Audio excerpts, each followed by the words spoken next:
Parating sa araw na ito, ang tanong, sa anong kalayaan ang minimiti ng bawat kalagayan? Ang tugon, ang kalayaan ay nagaganap lamang sa lihim, hindi sa kalagayang hayag. Tanong, bakit? Ang tugon, sapagkat ang kahayagan ay may batas na taglay at kautusan na kaakibat, kaya't papano tatanghal ang kalayaan? Tanong, anong kalayaan ba ang hinahagad ng bawat kalagayan? Ang tugon, ang maging payapa, ang magkaisa, ang mabuo, magdamayan at magmahalan. Ito'y nagaganap, nangyayari sa salita. Ngunit ayon sa yugto ng paggawa, ito'y nagkakaroon ng positibo at negatibo. Tanong, bakit? Ang tugon, sapagkat kaakibat ng gumagawa ang bagay na ginagawa. Kaya't kung ang gumagawa may taglay na batas ng pagbabawal at pagutos, ang kanyang gawain laging may pag-uutos at laging may pagbabawal sa kanyang kalagayan. Kaya paano siya makakalaya? Hindi ba't walang katutunguhan ang minimiting kalayaan? San man basong bansa o san man lupalop ng daigdig ka sumaroon, ang kalayaan ang minimiti ni naman. Ngunit ang kalayaan laging may kaakibat na hangganan. Sa kadahilanan, hindi mamunat ang sangkatauhan sa tunay na kalayaan. Tanong, paano makakamtan at may sasagawa ng kalagayan ang kalayaan? Ang tugon, kung ikaw kikilos, gagalaw, tutunog, uhuni ayon sa kalagayan mong buhay, hindi sa bagay na gawain ng kahayagan mo ito isasagawa, sapagkat wala kang kalayaang patutunguhan magpakilanman. Tanong, bakit?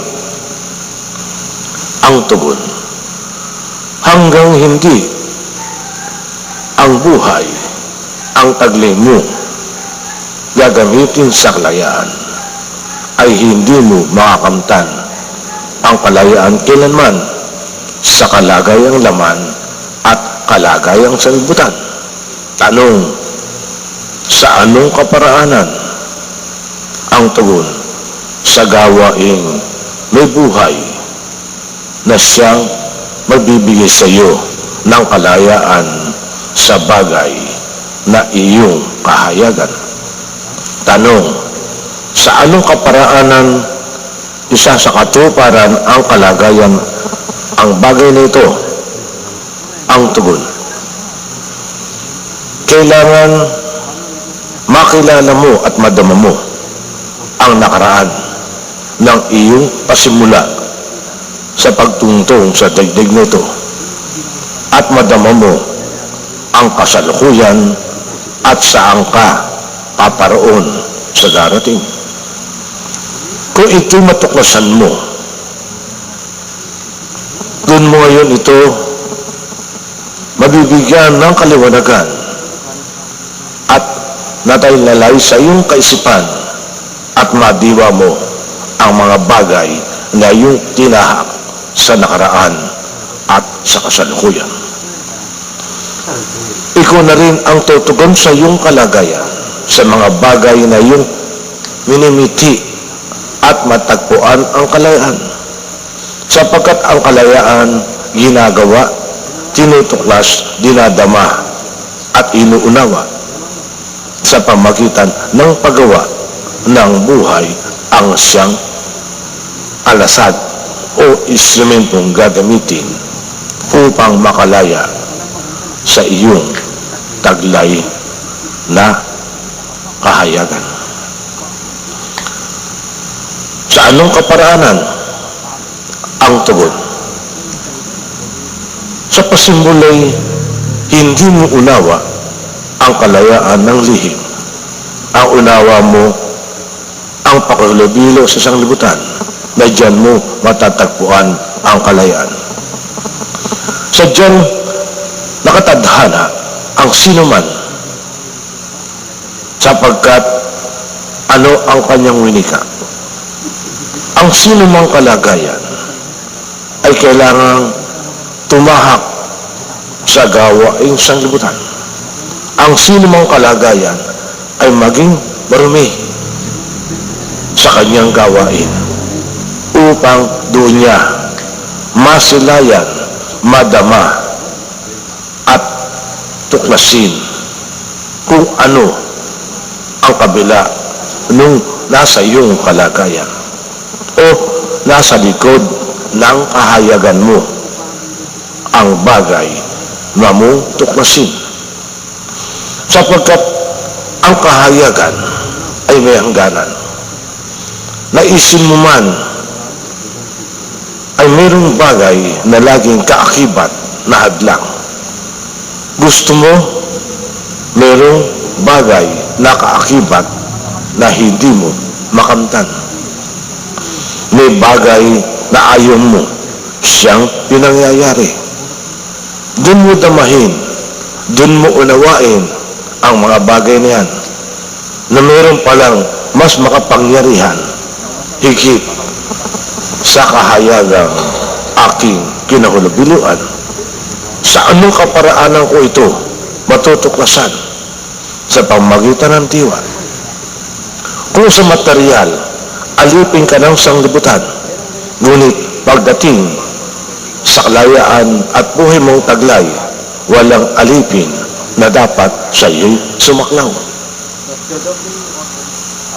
Sapagkat kung ikaw aalinsunod sa batas ng pag-abal at pag-utos, anong kahalagahan ng buhay mong taglay?